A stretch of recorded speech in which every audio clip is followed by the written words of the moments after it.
Hi viewers, I'm Prasanniya from Hydroponic Way. Today we are diving into how the colors of your grow lights affects your plants. If you have ever wondered why some lights makes your plants thrive while others don't seem to help much, you are about to find out why.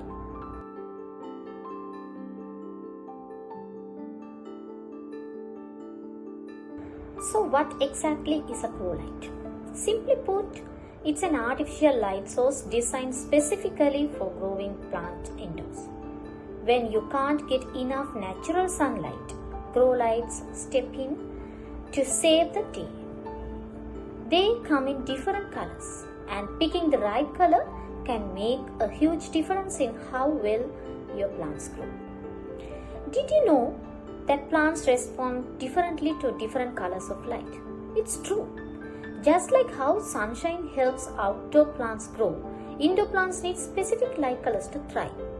Understanding the science behind this can seriously upgrade your indoor garden. Today I'll show you exactly how light color impacts growth so you can get better results with your plants. Before we jump into specific light colors, let's understand why plants respond differently to various light wavelengths.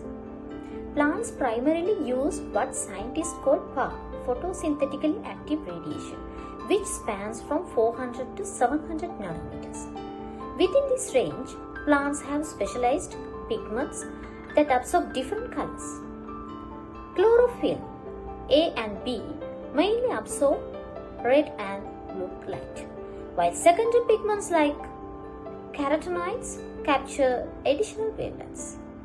This is why you will often hear that plants prefer certain colors.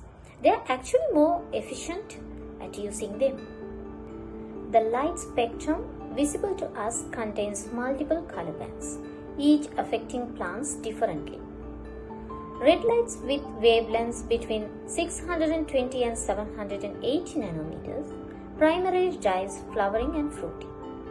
Blue light between 440 and 490 nanometers is crucial for vegetative growth and preventing stretching. Yellow light at 570 to 585 nanometers works mainly as a supplemental light and plays a minor role in photosynthesis. Green light at 490 to 570 nanometer penetrates deeper into the canopy, reaching lower leaves. Orange light between 585 and 620 nanometer can supplement red but is less commonly used as a primary source for flowering. Understanding these differences is your first step toward light mastery. Red grow lights are amazing for flowering and fruiting. If you want your plants to produce tomatoes, peppers or flowers, red light is your choice. It creates a warm, growing environment and helps develop strong stems. Just keep in mind that red lights typically use more energy than some other colors. Blue light is perfect for overall plant growth and development.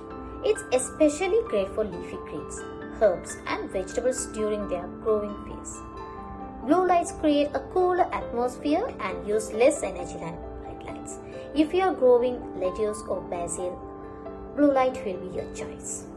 Yellow light doesn't get as much as Yellow light between 570 to 585 nanometer doesn't get as much attention but can serve as a supplemental light source, especially during winter months or in low light environments. It's best used to supplement natural light when days get shorter. While yellow wavelengths can help maintain plant health during challenging light conditions, their direct impact on flowering and fruiting is limited compared to red and blue.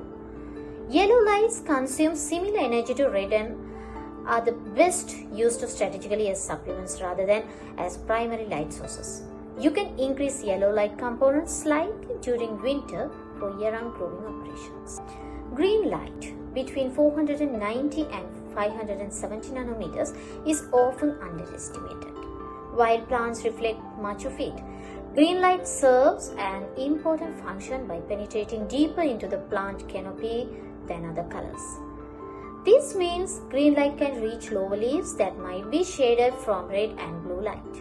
It's particularly useful for dense plants and as a supplement to other colors. Green lights use moderate energy and work well in combination with red and blue. Orange grow lights with wavelengths between 585 and 620 nanometers can supplement red lights for plant growth and development. However, orange is not as efficient as deep red with a wavelength around 660 nanometers for driving photosynthesis and flowering.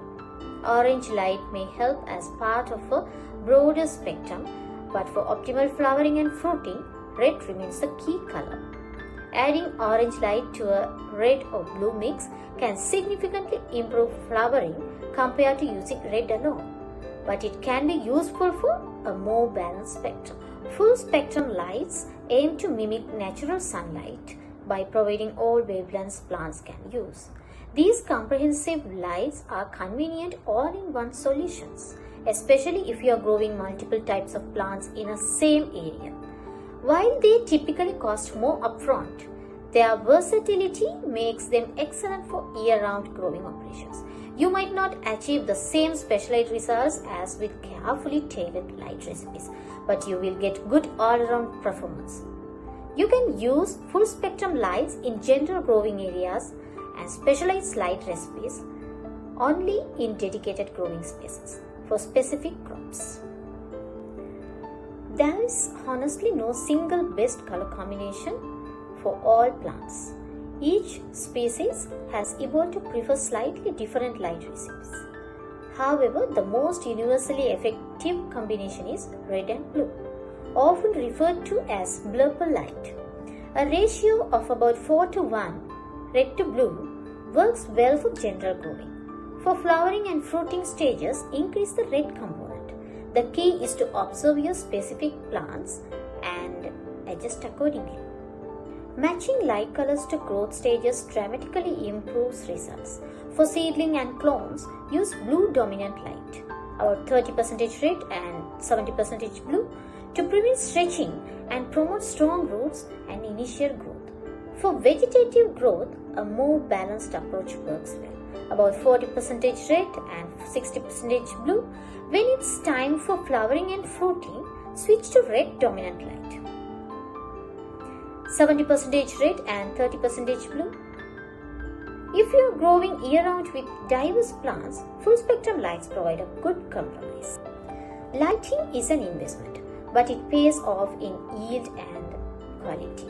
LEDs have a higher upfront cost but use less electricity and last longer. HPS and fluorescents are cheaper initially but need more frequent replacement and use more energy. Always consider both the initial and ongoing costs. Track energy bills and plant yields to calculate the real return on investment for each lighting setup. When starting with grow lights, begin with a red and blue combination. This covers most plants' needs. Watch your plants closely for 2 weeks and adjust the spectrum as needed, since leafy greens thrive with more blue light while flowering plants benefit from more red. Keep your LED lights about 12 to 24 inches above the plants, moving them closer for seedlings and further as plants grow. Remember, plants need specific light durations. 14 to 16 hours daily for most vegetables and about 12 hours to trigger flowering in some species. Avoid common mistakes like using the wrong light spectrum, placing lights too far or too close, and not providing enough coverage. Using a palm meter to measure light intensity helps ensure your plants receive the right amount of usable light. Generally 200 to 400 ppft for leafy greens and 400 to 600 or more for fruiting plants. Also consider energy usage. Red and yellow lights may consume more power depending on your lighting technology. Regularly check your plants and adjust light height and duration as they grow. Finally, keep a growing journal to track what works best. These simple steps will help you optimize your indoor garden for healthier, more productive plants. If you found this helpful, please hit that like button and subscribe to Hydroponic Way for more hydroponic gardening tips. I would love to hear about your experiences with grow lights. So drop a comment below and check out our website for more detailed guides. See you in our next video.